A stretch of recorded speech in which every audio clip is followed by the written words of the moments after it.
former governor of Virginia and an aspiring, in my view, presidential candidate. Why not? Everybody else is going to run. Why not the former governor of Virginia, national security policy expert, my good friend, Governor Jim Gilmore. Governor, great to have you with us. Good. Thank you, John. Thanks for the chance to talk to your listeners. Okay, now the first question I have to ask is President Obama's prayer breakfast speech last week invoking the Crusades, the Inquisition, killing in the name of Christ. Many people took exception to that, me included, thinking that why give the ISIS group simply more recruiting fodder? What say you? Well, I agree, John. As you know, I just reacted to this. I thought it was a terrible statement by the president at the prayer breakfast. I was outraged by it, and I said so, and said so most emphatically. And I think I was the leading person in America to denounce this. And later on, a couple of other people came out and issued statements of their own. But I think that my objections were most noted in the Washington Post, the New York Times, and a variety of other major outlets. And the reason I was doing it was because I thought it was wrong. I thought it was wrong to make a comparison between what was going on in the Middle East with ISIS, their brutal, medieval, barbaric conduct.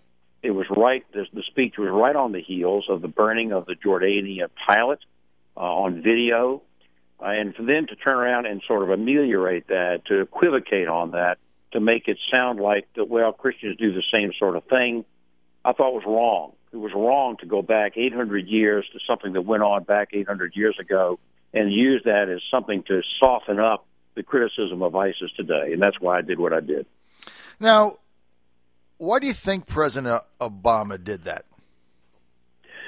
I think the president truly doesn't believe that America can be a force for good in the world. I do believe that, and I think that he doesn't. And I think in consequence of that, he's always trying to pull back and pull back and pull back. And I think that somehow he was concerned that the very obvious brutality of ISIS was going to lead him further and further into the conflict, into standing up to ISIS. And I think that he wanted to soften that a little bit and ameliorate that a little bit. And I think that in the long term, that's not good foreign policy. What do you think this president's objective is, Governor? Well, I think that the president is wrong. I think that his objective is to react to the old Bush foreign policy, which I admit may have gone too far and not been very thoughtful. But I think that the president is overreacting, and I think what he's doing is pulling America back. And that type of neo-isolationist type of approach is very dangerous. It means that you allow bad things to continue to grow and grow until finally there's no choice but to engage full-blown militarily, and that's not good for the United States.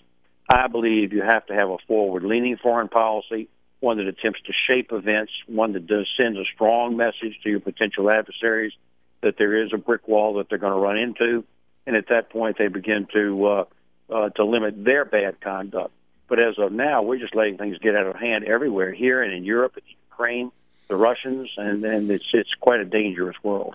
Governor, let's get to the ISIS strategy now. 6-8 months into dropping bombs on Assad in Syria. Now some people telling us we've actually gone backward there. You've got one of our biggest allies, Turkey, which has the largest standing NATO army except the U.S., outside of the U.S., not doing anything because they're obsessed with deposing Assad. What's the answer now? Well, I think that we've let this thing go too far. I think the problem we've seen is that by pulling back and pulling back, we've let things completely deteriorate.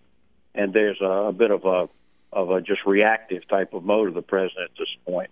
I think that we have not expressed a real concept of what we're trying to achieve. And I think what we're trying to achieve is the victory of American Western values and Western values in the 21st century. I think that we have to recognize that America is exceptional. I think we have to have a policy that actually is engaged in the world and not pulling back from the world. Now, there are no great solutions right now in Syria between Assad and then other people who are opposing him and ISIS. But the greatest danger of all is ISIS, because if that begins to create some sort of formulation across the Middle East, that then is the rise of a completely alien, barbaric type of culture that cannot be permitted to prevail in the 21st century. Instead, we have to define what values must prevail: freedom of religion, democracy, the free enterprise system, the rule of law, the advancement of women. These are Western concepts that must continue in the 21st century and prevail in the 21st century. So how do we achieve that without troops on the ground? Going to be very hard. My hope is that we are, in fact, able to engage our friends in the Middle East who recognize that their own survival is a danger from this type of growth of this radical movement.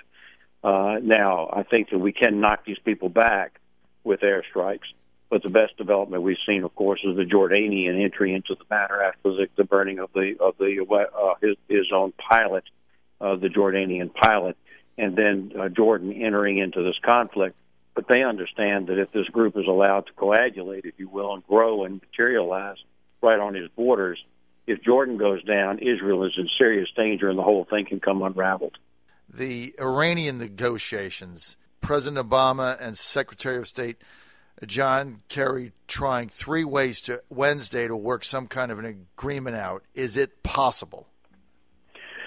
It's possible if the Iranians believe that the United States is serious and their allies are serious when they say that we will not allow the Iranians to gain nuclear weapons. If they believe that we're serious about that, then a sound negotiation will follow. If, on the other hand, we send a vacillating message that says that we're weak and that we don't really mean it, then at that point the negotiations are less likely to succeed. So this is a very delicate moment. But I want to just tell you listeners that strength in America and a sense of decisiveness and an idea that we actually will act, that credibility is what creates a successful negotiation. But the president has been sending the contra message for years now. He's been sending the message that we're not serious, that we are weak, that we're pulling back, that we're vacillating. And by the way, we can send that message on the Republican side, too, in the next presidential election, which concerns me greatly. We can't afford to nominate someone for president or elect a Republican for president who will be similarly in that pullback mode, because that is what then allows things to deteriorate around the world. Speaker of the House John Boehner inviting the Israeli prime minister before his own election in Israel to address a joint session of Congress. Now, the Obama administration has been very critical of that, sir. If you were president, how would you have reacted to that? And do you think John Boehner overstepped his bounds? Well, there are a couple of things going here. First of all, I think I probably would have had more of a conversation with the president if I had been the speaker, to be sure. But because of the tradition of in America that the president is the commander-in-chief and therefore is day in and day out running America's foreign policy. But the Congress cannot be separated from American foreign policy. Never has been before. And this post-World War II, this post-Cold War idea that it's exclusively in the hands of the executive is certainly not correct. But where I see it is this. I see it as dividing 2 ways. One is the sense of protocol and Israeli politics, because Netanyahu comes up for election, and the president doesn't want to be manipulated by this and is afraid that maybe Boehner is being manipulated by this. Right. On the other hand, there's the larger sense, John, and that is what the world crisis is, the international crisis, the terrorism, the issue of ISIS, the challenges that we're seeing. Israel is our ally. They need to be supported by us. If I were the president, I would swallow my pride and invite Netanyahu to the White House in order to show solidarity in this time of crisis. So he isn't going to do that. So Netanyahu comes to Washington, no Biden. He's already said he's not going to meet with him. The Secretary of State not going to meet with him. The President not going to meet with him. Will there be any backlash for this, any reverberations? Don't know. The Israelis are in no position, I believe, to backlash against the United States. This is a moment of the greatest possible danger for Israel. This is a moment when the United States, I believe, has to decide whether we're going to support Israel or not. And I think we are, and I think we should. And that's why I would not handle it the way that the president is handling it. I think he's afraid of being manipulated by Israeli politics, but I think there are larger issues at work here. And the international crisis is most severe. My criticism of the president with his prayer breakfast crusades point is that he's lost sight of the larger crisis that we're facing across the world today. Mm-hmm. People like ISIS use the Crusades as a recruitment tool. Right. They say, well, you know, the United States is just new crusaders. So when the president makes reference to that, he's in a way affirming that, and that hurts the United States of America. Governor, let's get to the Ukraine.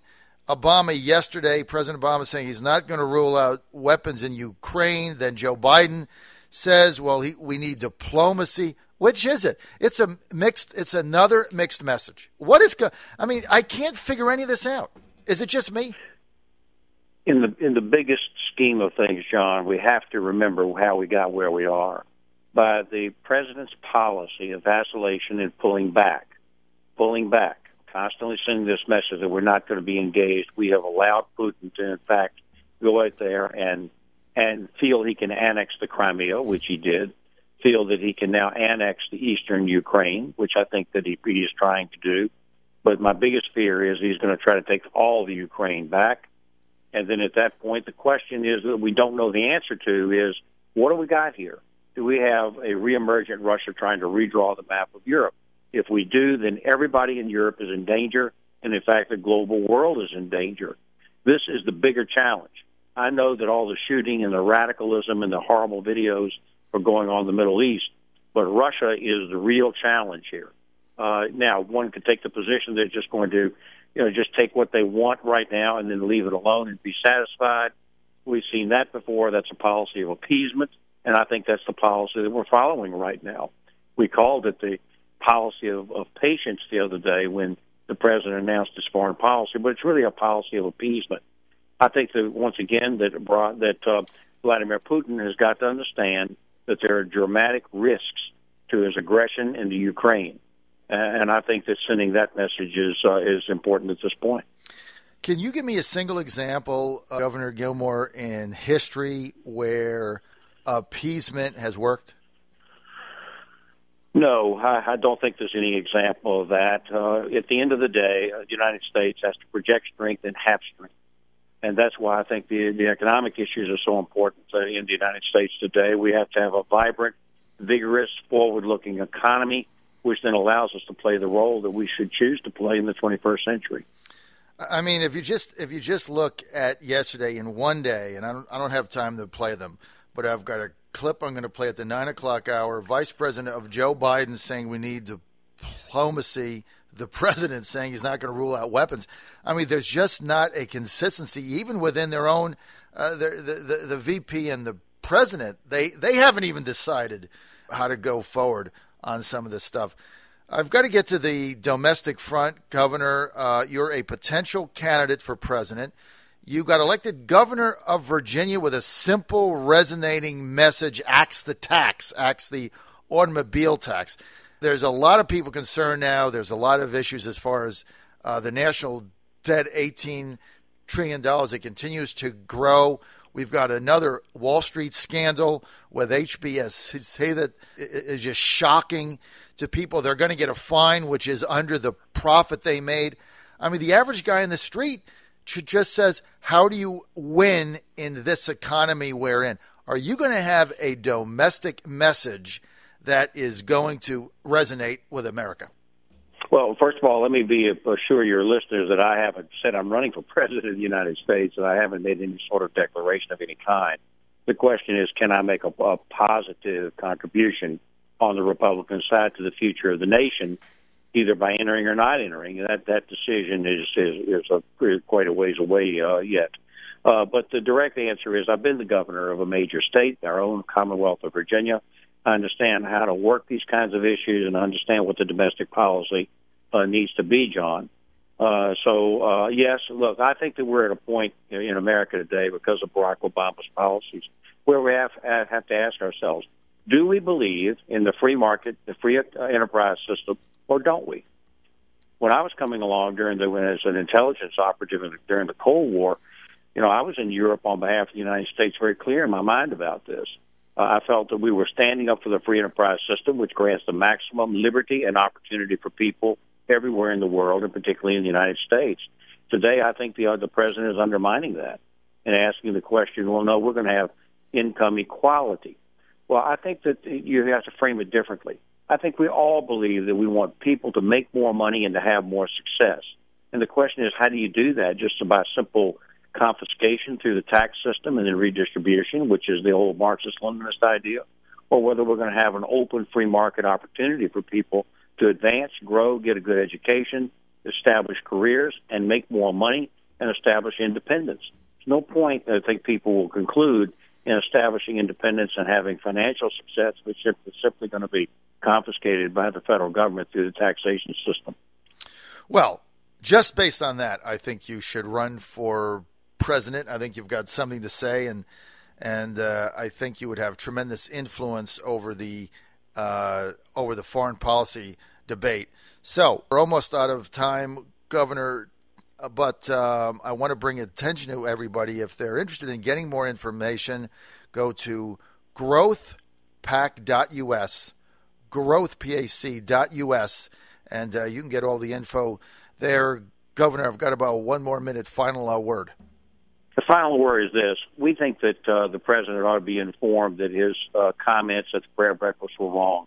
We've put a petition online at growthpac.us. We would ask people to sign that so we can send the president a message that trying to compare the Christians of today with the Christians of 800 years ago is silly. It's harmful to the policy of the United States. It's insulting to Christians of the United States, and it should not stand. Please go to growthpac.us and sign our petition.